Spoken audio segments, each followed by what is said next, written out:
fear the most is if you look at the entire society, and I'm talking the entire world, the exposure is so big that everybody's buckets are filling up slowly.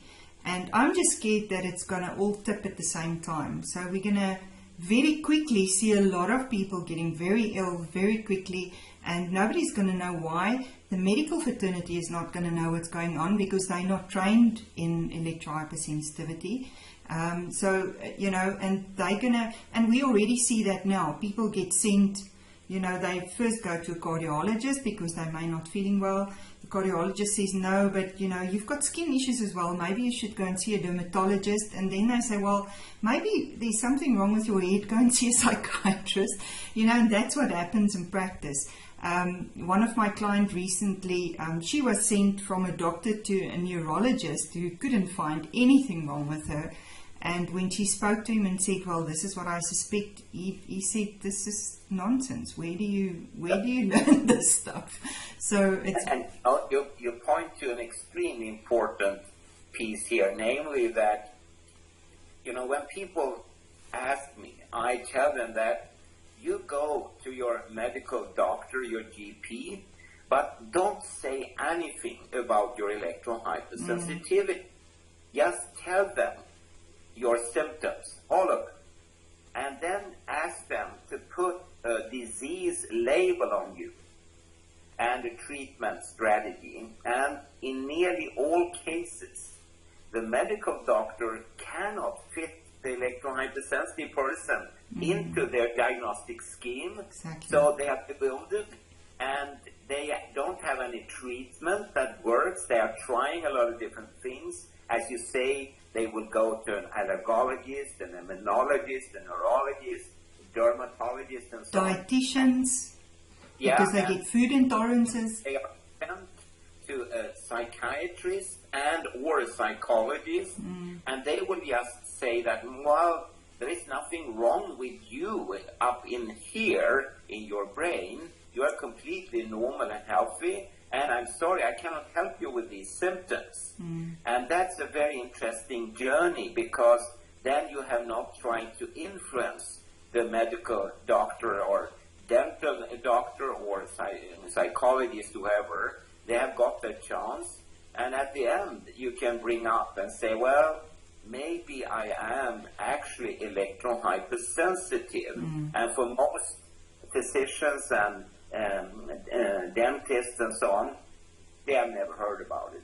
But if they're good, they will listen, and they will acknowledge that, yeah, you may be electrohypersensitive, and I cannot help you. Yeah, the one recommendation I would make to anybody that suspects they're electrohypersensitive, they could try integrative medicine practitioners or functional medicine practitioners. They're more educated than the average doctors, but there's still a gap, I think, as well. Yeah. You know, at the end of the day, maybe you as a person with electrohypersensitivity needs to call for someone else, namely one of these building biologists, a technician that can shield and distance your gadgets, etc., etc.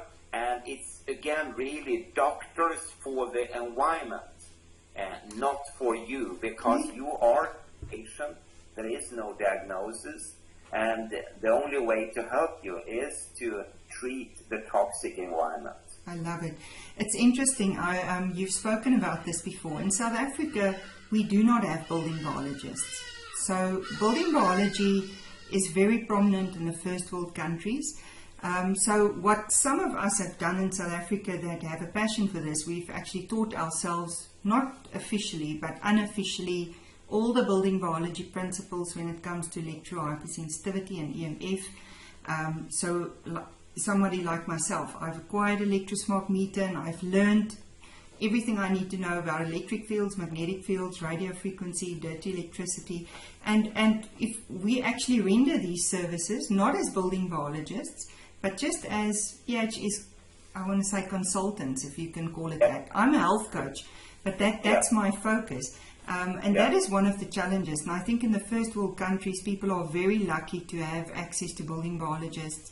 that are trained not to, and what I like about the building biologists, they're not only trained to look at the EMF side of a house's setup and composition, but also looking at the chemical side.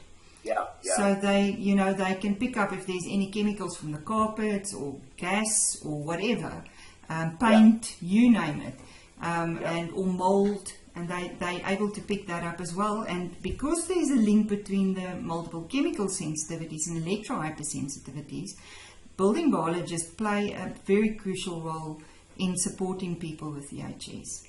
Yeah.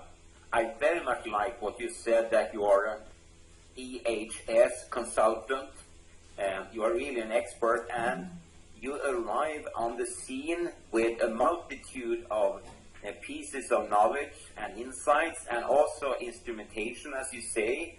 And by the way, in our fundraiser call, we have a specific project regarding building biology. People from 1 hour to the other suddenly became electrohypersensitive, and trust me, some of them had also been fierce skeptics. It's fascinating what you've just said. So for me, in summary, it is, if you are electrohypersensitive or not, both have the same effects. You know, EMF has the same effects on your body. The one just doesn't feel it, and the other one is sensitive enough to feel it.